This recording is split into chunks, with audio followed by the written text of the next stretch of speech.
हमारे साथ जुड़े रहने के लिए हमारे YouTube चैनल को सब्सक्राइब करें, साथ ही बेल आइकन को दबाएं। नेटवर्क न्यूज की खबरें सबसे पहले देखने के लिए। नमस्कार, नेटवर्क न्यूज में आप सभी का स्वागत है। मैं हूं आपके साथ सपना दुबे। लोकसभा चुनाव के मद्देनजर देश भर सहित उत्तर प्रदेश की सियासत का पारा भी लगातार ऊपर चढ़ता जा रहा है। अब एक तरफ जहां 2019 की ये चुनावी जंग अपने आखिरी दौर में पहुंच चुकी है, वहीं दूसरी तरफ यूपी की राजनीति लगातार गर्माती जा रही है। वैसे तो अब केवल 7वें और आखिरी चरण के तहत यूपी की 13 सीटों पर ही मतदान शेष है, लेकिन इन सीटों को लेकर एक एक वोट की लड़ाई यूं ही जारी है। सपा बसपा का महागठबंधन बीजेपी और योगी सरकार पर तीखे जुबानी वारों से वार करता है, तो कभी योगी आदित्यनाथ और भाजपा विपक्ष को आड़े हाथों लेते हुए जमकर निशाना साधती नजर आ ही जाती है और आए दिन पक्ष विपक्ष अपने विवादित बयानों के चलते सुर्खियां बटोर ही लेते हैं। अब नए मामले में लोकसभा चुनाव के अंतिम चरण के प्रचार के दौरान उत्तर प्रदेश के पूर्व मुख्यमंत्री और सपा के अध्यक्ष अखिलेश यादव और बसपा प्रमुख मायावती ने सोमवार को प्रधानमंत्री नरेंद्र मोदी के साथ साथ यूपी के सीएम योगी आदित्यनाथ पर जमकर हमला बोला। गोरखपुर में महागठबंधन की रैली के संबोधन के दौरान अखिलेश यादव ने सरकार का घेराव करते हुए कहा कि गोरखपुर में कई बच्चों की जान चली गई, जिसकी वजह थी सरकार के पास ऑक्सीजन के लिए पैसे ना होना।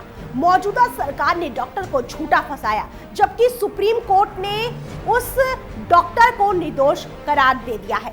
पीएम मोदी पर हल्ला बोलते हुए अखिलेश ने कहा कि जो लोग आपको धोखा देकर आए थे, हम चाय वाला है कहकर जो लोग चाय वाला बनकर आए थे, जिन पर हमारे लोगों ने भरोसा किया और मदद की, लेकिन अब आप उन 5 सालों और उस 2 सालों में उस चाय का स्वाद जानते ही हैं। स्वाद कैसा था? मैं सभी से पूछना चाहता हूं कि कैसा रहा चाय का स्वाद।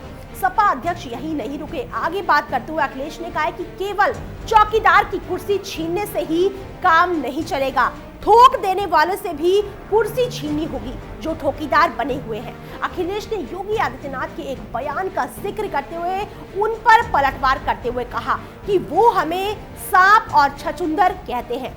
उनकी यही मानसिकता है, वो ऐसा ही सोच सकते हैं। आगे उन्होंने कहा कि अगर बाबा साहब अंबेडकर ने देश को संविधान नहीं दिया होता तो बाबा जी क्या कर रहे होते? किसी मंदिर में बैठकर घंटा ही बजा रहे होते। इन लोगों की मानसिकता को ना जाने क्या हो गया है। ये लोग साजिश करके आरक्षण खत्म करना चाहते हैं। जहां भतीजे अखिलेश ने मौजूदा सरकार पर कीचड़ उछालते हुए उस पर जमकर निशाना साधा, वहीं उनकी गठबंधन साथी मायावती ने भी इस मौके का पूरी तरह से फायदा उठाते हुए नरेंद्र मोदी को खूब खरी खोटी सुनाई। मायावती ने कहा है कि मोदी गाली देने की बात घूम घूम के कह रहे हैं। गाली तभी दी जाती है जब कोई गाली खाने का काम करता है। वो कह रहे हैं कि हम उनसे उनकी जाति पूछ रहे हैं, जबकि हमने कभी उनकी जाति नहीं पूछी है। उन्होंने खुद अपने प्रभाव से अपनी जाति को अति पिछड़े में शामिल करा लिया है, तो हम क्या करें?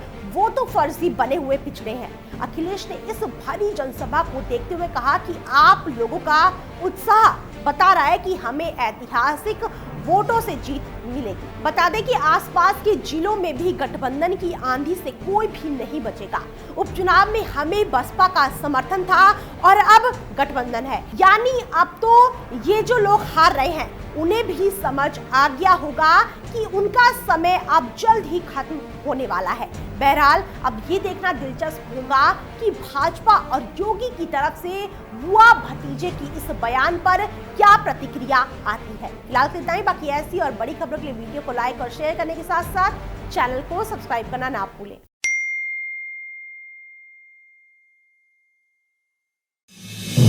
आप देख रहे हैं नेटवर्क न्यूज, साहस सच कहने का।